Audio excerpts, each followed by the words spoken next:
You are listening to part 204 of episode 21 of the Psychotherapist Podcast, a podcast featuring real-life psychotherapy sessions with a real-life psycho and a real-life therapist. In part 2 of this episode, we discuss an inspirational art project that I am working on that I am currently calling Slay the Masters. We also discuss a couple of local news stories around the Massachusetts area as the Moors invade our lands and Latin kings drown in southern Boston and protest the racism they are featuring about Latinos and swimming. We wrap up this episode with a detailed analysis and lessons learned from the medieval Mongolian invasion of Japan and the Battle of Hakata Bay.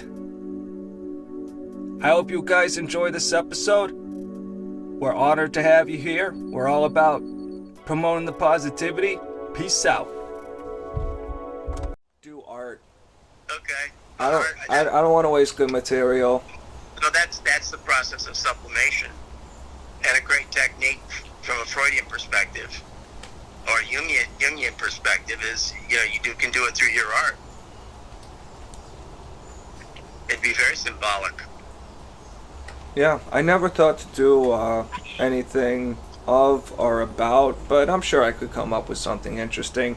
There is just a quick tangent, one piece that I started working on that I'll send you a photo of later, and maybe I'll even put it on the screen on the YouTubes, but I started a new art project that I want to be like an inspirational thing that I hang on my fucking desk or whatever, and at the top it says, it's gonna say, Slay the Masters, and it's inspired from a rapper named Killer Mike who has a shirt that's called Kill Your Masters, and it's a very, to me, self-empowering kind of message, because rather than some kind of actual realistic slave revolt where there's just bodies piling up, it's these very cartoonish, just for an example, because it will go through all these deadly sins and substances and human flaws, but just to give you one example, there's a dude who's from the torso, from the waist down human, and then the waist up just a beer bottle, and he's got in his hand, because he's got human arms too, a fucking broken beer bottle, just a normal sized one, and he's stabbing it into a giant 40-ounce mega bottle. And just the alcohol is spilling out of it, so, it's not going to be actual blood and gore, but it's just, I mean, there's images too, for example, of the 7 deadly sins, sloth is one, so there's going to be one of a giant, give me 1 second. Sorry, I dropped something. Gonna be one of a giant fat, fucking bear or something in a giant hammock, and then a dude sneaking up to cut the hammock so it'll drop 1,000 feet because it's just too lazy to even realize what's going on. So you kind of it's gonna be very all over the place. There's gonna be a bunch of different little scenes going on of people conquering their demons. Okay. This metaphor of half human body, half something else. What is that called? I know there's a word for it, but it escapes me. I see the commercial with the guy, and he's his top of his body is regular, and the bottom is all motorcycle. I was just thinking that the motorcycle on the treadmill, yeah. It has something to do Moto or more smart, something like that. But I've seen more and more of that. Yeah, I think a lot of, for me, I just think it makes, because I can't draw really detailed, I'm just not that level yet of, whatever, so doing things that are kind of goofy and cartoony just, really works in my favor. Okay. But anyway, so I think we've put the Medusa agenda item to rest. We were going to do a Malcolm historical digression, and then do you want to do that and then get into the rest of the agenda? Yeah, before we do that, did you happen to catch the news this morning? First of all, about the 9 Moroccan people who were pulled over. They had to shut down the highway because they were loaded in a van loaded with weapons and guns and everything else. Did you catch that? I paid zero attention to the news this morning, so where was this and who was behind it? I don't know yet, but their purpose and their mission is a little cloudy. It will be an interesting story to follow. They claim they were headed for Maine and they were dressed in all military gear, but that was one story. But the other one that I wanted to just mention was the drowning that happened in South Boston at Carson Beach.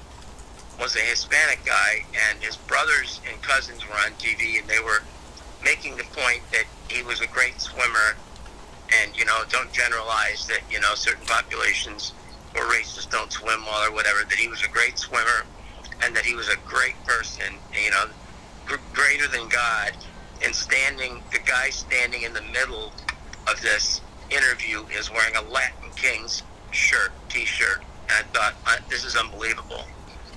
Well, I mean, he must have been responding to some ignorant ass people on Twitter to even feel the need to announce that.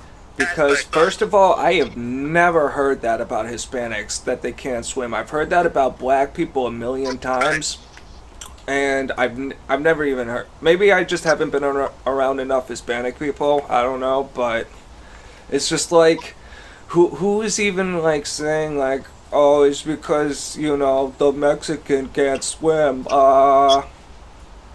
It's who are you even responding to? A fucking 12-year-old?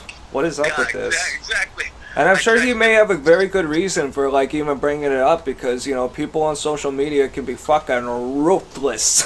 Exactly. And I think I kind of missed the point, because that was the lesser point. I was setting the stage for this. The point was that the 3 guys professing what a great guy this person was, one of them was wearing a Latin Kings shirt. And I thought, well, this is unbelievable. This guy would actually stand on TV and give an interview wearing a gang t-shirt, and the Latin Kings of all gangs. And I'm thinking that, somebody may have dared him to do it, or some gang member might have, sent a message saying, wear this on TV or you're dead or you're out of the gang or something like this.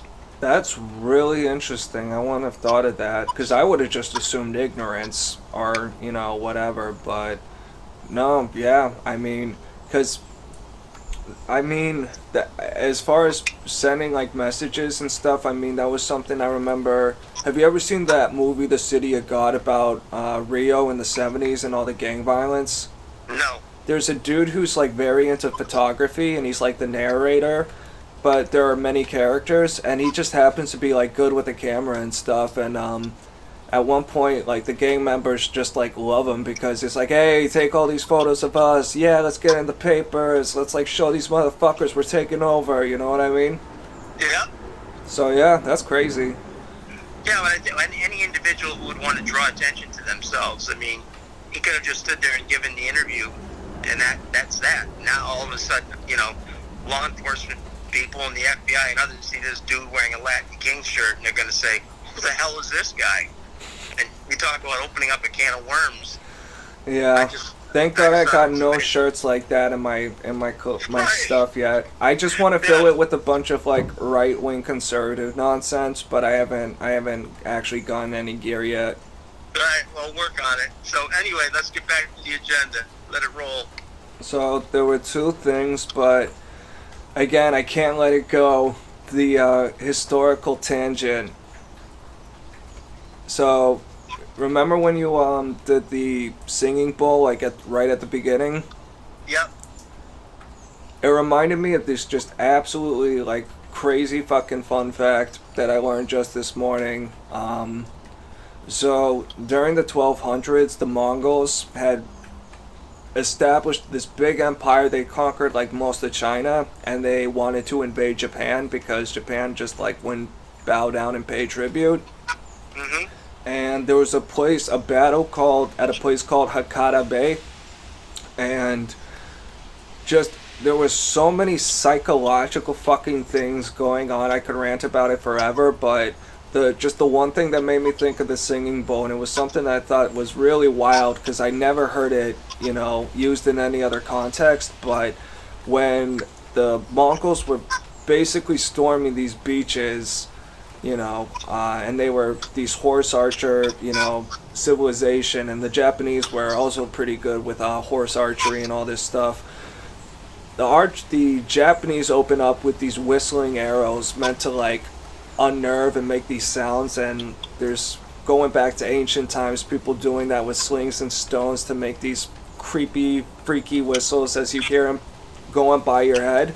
The fucking Mongols all laugh at their little singing arrows, and then they start beating these fucking war drums, and they start smashing these giant gongs, which freak out the Japanese horses, and they all start freaking out before they're even engaged.